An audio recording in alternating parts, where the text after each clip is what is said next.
नमस्कार विद्यार्थियों, स्वागत है आपका इस ऑनलाइन यूट्यूब क्लास में, जिसके अंतर्गत आज हमने जो है पहले वीडियो में हमने आत्म परिचय के 3 पदों का वर्णन किया था और 3 पदों के बाद में आज हम आगे की ओर बढ़ने जा रहे हैं। उससे पहले मैं आपको कुछ चीज़ें बताना जा रहा हूँ। ये वीडियो पहले तो आप ये समझ लीजिए, वीडियो सामान्य हिंदी का है, जो साइंस, आर्ट्स और कॉमर्स तीनों के लिए काम का है। सामान्य हिंदी का है। सामान्य हिंदी की बुक मैंने बताई थी आपको, RO2।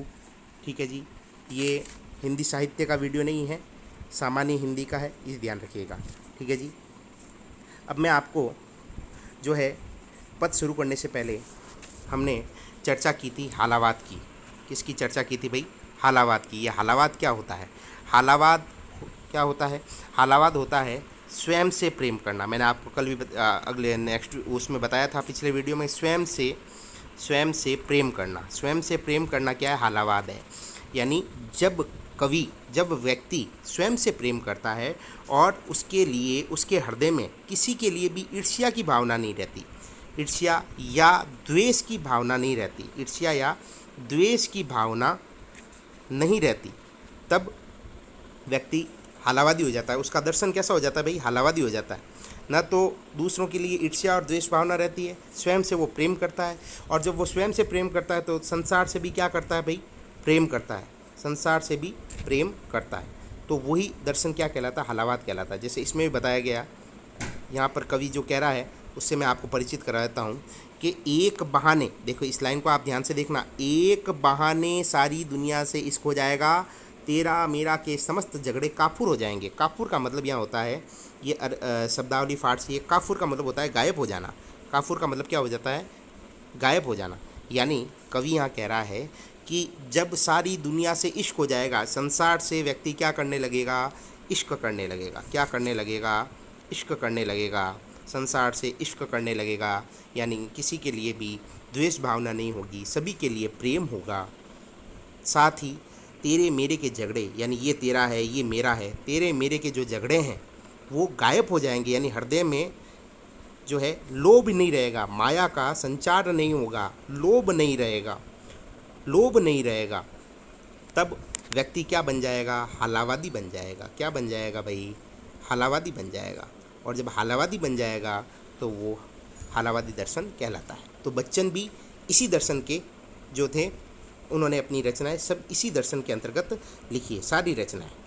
तो हालावादी प्रवृत्ति के थे। और मैंने आपको ये भी बताया था, हालावाद के प्रवर्तक में जब ना बात करेंगे हिंदी साहित्य के अंदर, नाम एक ही आएगा, वो है कौन? बताइए कौन है वो? वो है हरिवंश राय बच्चन। हरिवंश राय बच्चन, उन्हीं की रचनाओं को आज हम दूसरे वीडियो में आगे पढ़ने जा रहे हैं। और ये है हालावाद। दूसरी बात, इनकी जो ये आत्मपरिचय कविता है, ये ली हुई है निशा निमंत्रण से। अपन ने शुरुआत में पिछले वीडियो में बात की थी कि निशा निमंत्रण उनकी एक रचना थी और उसी से ये आत्मपरिचय की पंक्तियाँ ली हुई है, ये आप ध्यान रखिएगा। ठीक है जी। अब हम आगे चलते हैं आज के अगले चौथे फेरे में, जहाँ हमने यहाँ तक तो बात कर ली थी कि मैं सपनों का संसार लिए फिरता हूँ। उसके बाद आगे हम बात कर रहे हैं। अब यहाँ पर कवि कहता है, देखिए, कि मैं जला हृदय में अग्नि दहा करता हूँ। दहाने का मतलब होता है यहाँ पर जलना। दहाने का अर्थ क्या है भाई? जलना। कवि यहाँ कह रहा है कि मैं अपने हृदय में अग्नि दहा करता हूँ, अर्थात प्रेम रूपी अग्नि को जला कर रखता हूँ। प्रेम रूपी अग्नि को जलाकर रखता हूँ। प्रेम रूपी अग्नि को जलाकर रखता हूँ, अर्थात मेरे हृदय में हमेशा दूसरों के लिए और स्वयं के लिए क्या रहता है भाई? प्रेम रहता है। अर्थात कवि कहता है कि मैं अपने हृदय में हमेशा प्रेम रूपी अग्नि को जलाकर रखता हूँ। सुख दुख दोनों में मग्न रहा करता हूँ। यहाँ पर अग्नि का अर्थ क्या रहा है? प्रेम रूपी अग्नि। प्रेम रूपी अग्नि, तो प्रेम रूपी अग्नि है, इसका मतलब यहाँ अलंकार कौन सा होगा भाई? रूपक अलंकार। रूपक अलंकार। रूपक अलंकार क्या होता है? थोड़ा सी मैं आपको इसके बारे में बताता हूँ। रूपक अलंकार होता है कि जब उपमेय को, यानी उपमेय का मतलब होता है कोई व्यक्ति है, मान लीजिए, उसको किसी के समान या बताना है, तो उसके लिए कोई उपमान देना है। जैसे चंद्रमुख है, जैसे चंद्रमुख, तो मुख को किसके समान बताया? चंद्र के समान। उसके कुछ गुण देखे, उस व्यक्ति के कुछ गुण देखे, उसके मुख को देखा, वो गोलाकार था, तो हमारे दिमाग में एक ही बात आई कि भाई ये चंद्रमा के समान है। अर्थात उपमेय को उपमान पर आरोपित कर देना। क्या कर देना भाई? आरोपित कर देना। इसमें समान नहीं बताते हैं, इसमें एज इट इज पूरा का पूरा थोप देते हैं। यानी अगर मैं कहता हूँ, आज के आधुनिक उदाहरण लूँ कि विराट सचिन है। विराट क्या है? सचिन। यानी हमने विराट के गुणों को आरोपित किस पे कर दिया? सचिन पे कर दिया। यहाँ पर रूपक अलंकार हो गया। तो यहाँ पर अग्नि का अर्थ है प्रेम रूपी अग्नि, कि मेरे हृदय में हमेशा प्रेम रूपी अग्नि जलती रहती है, जिससे मैं स्वयं आनंदित होता हूँ और संसार को भी जो है, मैं संसार को भी इस प्रेम रूपी अग्नि में लिप्त कर लेता हूँ। सुख दुख दोनों में मग्न रहता हूँ। कवि कहता है कि ये जीवन जो है, सुख और दुख दो समान पहियों पर चलता है। सुख के बाद दुख का आना निश्चित है और दुख के बाद सुख का आना निश्चित है। यानी सुख दुख का एक चक्र चलता है। इसमें व्यक्ति को हमेशा समान परिस्थिति में रहना चाहिए, समान परिस्थिति में रहना चाहिए। यानी ऐसा नहीं है कि सुख के समय आप सुखी हो जाओ, दुख के समय दुखी हो जाओ। सुख जाएगा तब भी आप दुखी होंगे और दुख आएगा तब भी आप दुखी होंगे। तो कवि यहाँ कहता है कि व्यक्ति को हमेशा सुख और दुख दोनों परिस्थितियों में समान रहना चाहिए। कैसा रहना चाहिए? समान रहना चाहिए। और कवि कहता है कि मैं इस सुख और दुख दोनों ही परिस्थितियों में क्या रहता हूँ? समान रहता हूँ। ठीक है जी। आगे कहता है कवि, जग भवसागर तरने को नाव बनाए। ये संसार भवसागर यानी मोक्ष रूपी संसार, भवसागर यानी कवि कहता है कि ये संसार, जो संसार है ये स्वार्थी है और ये मोक्ष को प्राप्त करने के लिए कितने ही प्रयत्न करता है, कितने ही प्रयास करता है कि मुझे मोक्ष मिल जाए। इस भवसागर को, संसार रूपी सागर को, फिर रूपक अलंकार आ गया, संसार रूपी सागर को पार करने के लिए बहुत प्रयत्न करता है। यानी तरने को नाव बनाए। कवि यहाँ क्या कह रहा है? जग भवसागर तरने को नाव बनाए। कवि कहता है कि यह सारा संसार जो है, ये सारा संसार जो है, यहाँ के जो व्यक्ति हैं वो इस संसार रूपी सागर को पार करने के लिए न जाने कितने ही नाव का अर्थ यहाँ आएगा मार्ग रूपी नाव बनाते हैं। संसार के लोग इस भवसागर यानी संसार रूपी सागर को पार करने के लिए, संसार रूपी सागर को पार करने के लिए न जाने कितने ही मार्ग रूपी नावें बनाते हैं। यानी क्या मिल जाए उनको? मोक्ष मिल जाए। इसके लिए व्यक्ति कितने यत्न करता है। आप अपने निजी जीवन में भी देखिए, गुरु बनाता है व्यक्ति, गुरु बनाता है, ठीक है, पूजा करता है, भगवान की आराधना करता है। किस लिए करता है? सिर्फ मोक्ष की प्राप्ति हो जाए, सुख शांति रहे। तो कवि कहता है कि ये संसार जो है, इस संसार रूपी भवसागर को पार करने के लिए न जाने कितने ही मार्ग रूपी नावें बनाता है, लेकिन मैं भव मोजों पर मस्त बहा करता हूँ। लेकिन कवि कहता है कि मैं इन माया जालों में नहीं फंसता, मैं तो अपने ही संसार में कवि क्या कहता है कि मैं भव मोजों पर मस्त बहा करता हूँ। यानी मैं तो अपने ही संसार में मस्त रहता हूँ, आनंदित रहता हूँ, मुझे मोक्ष की चिंता नहीं है। क्योंकि वो हालावादी हैं और हमेशा आनंदित रहते हैं, सुख दुख की परिस्थितियों में समान रहते हैं। तो ऐसी स्थिति में उनको मोक्ष की चिंता नहीं है। ठीक है ना?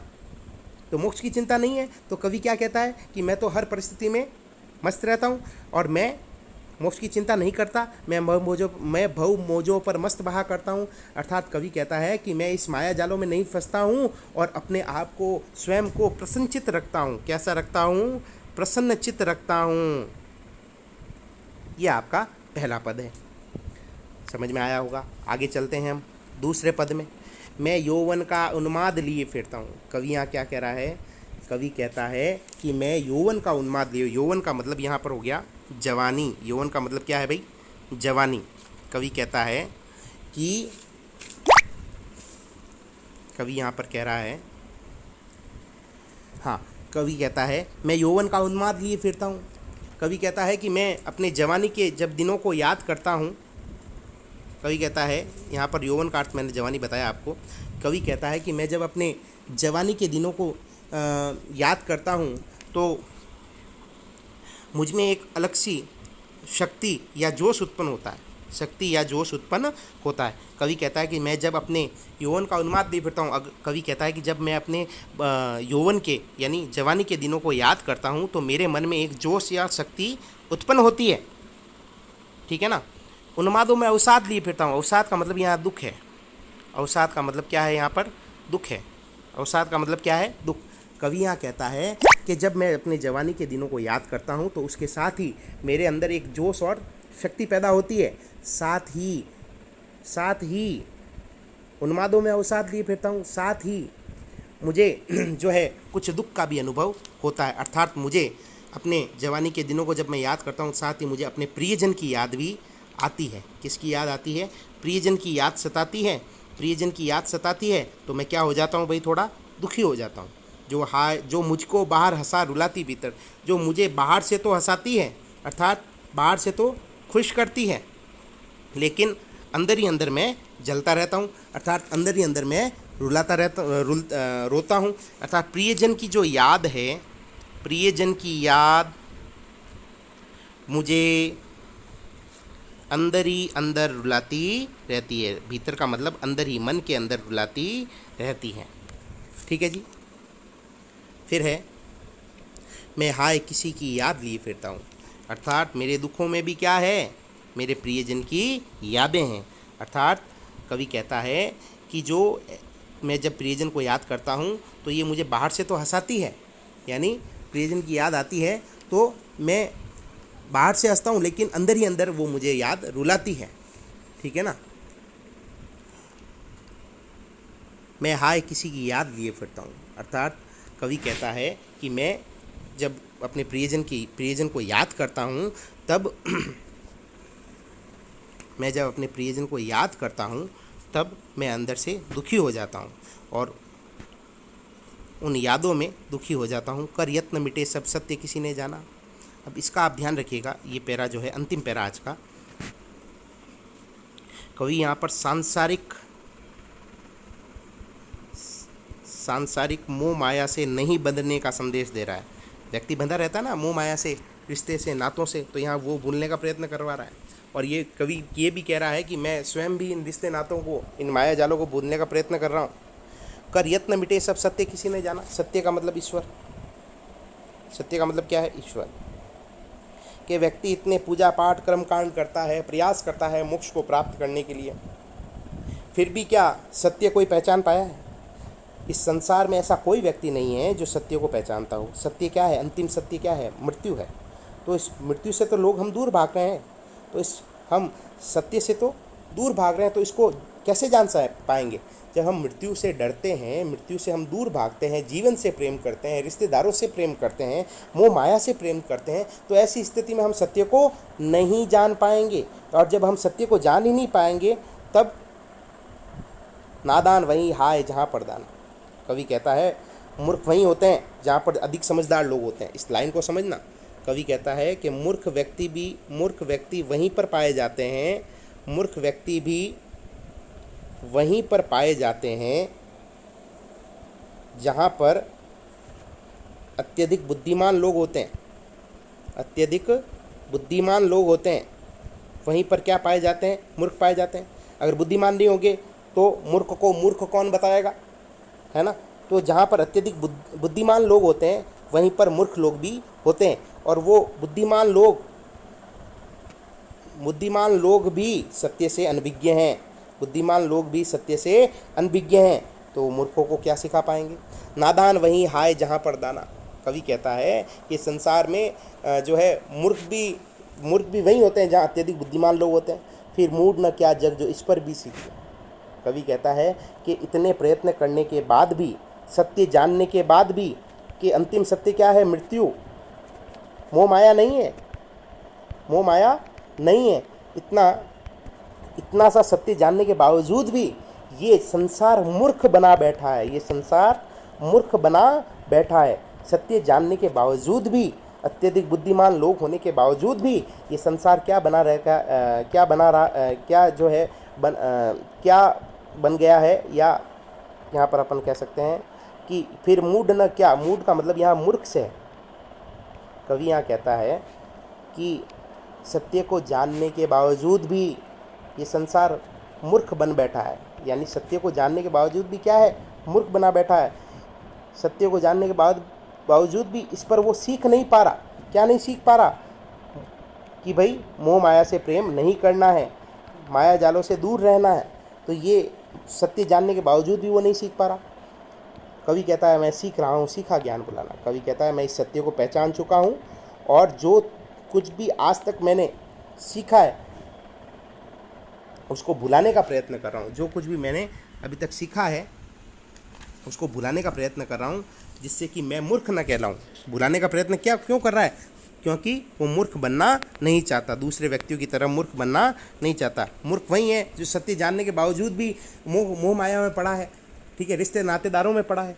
तो सत्य जानने के बावजूद भी वो अपने सीखे ज्ञान को भुला नहीं पा रहा, ठीक है, मोह माया से छूट नहीं पा रहा। कवि कहता है मैं इस सत्य को जान चुका हूँ, अंतिम लाइन की बात कर रहा हूँ मैं सीखा हुआ ज्ञान भुलाना, ठीक है। कवि कहता है कि मैं इस सत्य को जान चुका हूँ, और जब मैं इस सत्य को जान चुका हूँ तो मैं एक ऐसी विधि सीख रहा हूँ जिससे मैं अपने सीखे हुए ज्ञान को भुला सकूँ तथा दूसरों को मूर्ख न बनाकर उनमें प्यार का संचार कर सकूँ। इस लाइन का अर्थ है, कवि कहता है कि जब मैं संसार का सत्य जान चुका हूँ तो मैं एक ऐसी विधि सीख रहा हूँ जिससे मैं सीखा हुआ ज्ञान भुला सकूं तथा दूसरों को मूर्ख न बनाकर उनमें प्यार का संचार कर सकूं। तो ये आज के आपके 3 पैरे थे।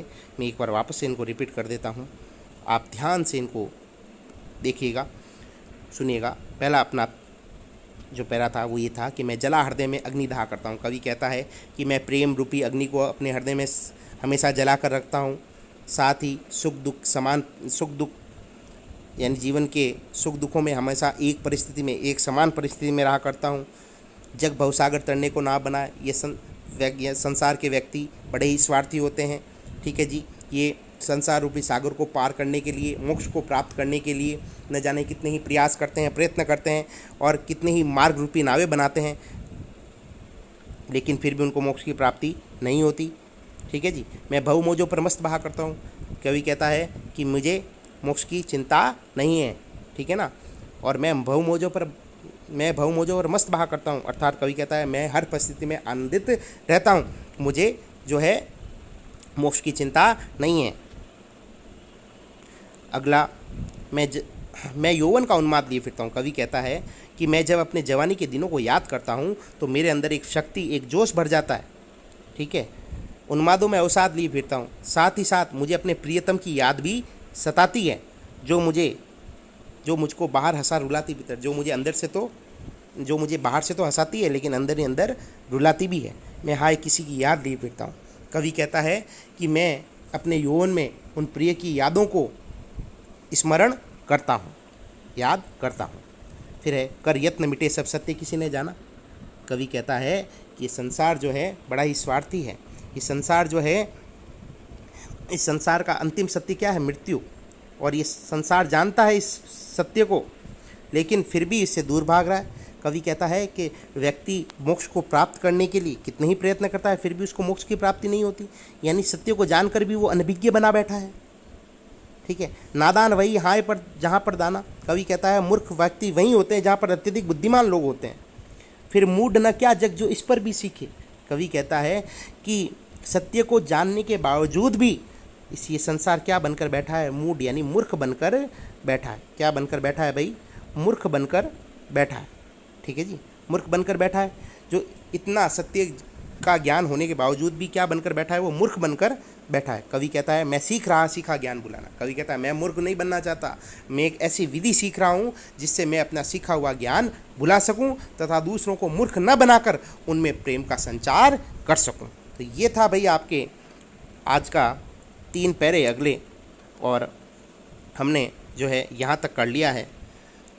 अब आगे की बात जब मैं करूँगा अगले वीडियो में, तब मैं यहाँ से ये 4 पैरे जो हैं यहाँ से मैं आपका अगला वीडियो डालूँगा।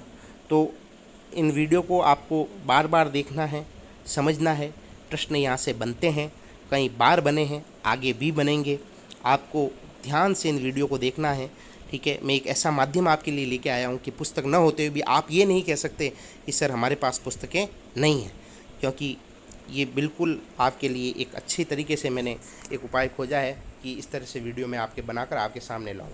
तो आप आराम से इन पद्यों को कर सकते हैं, बार बार सुने, सीखें, समझें और इन्हीं में उत्तर ढूंढने का प्रयास करें।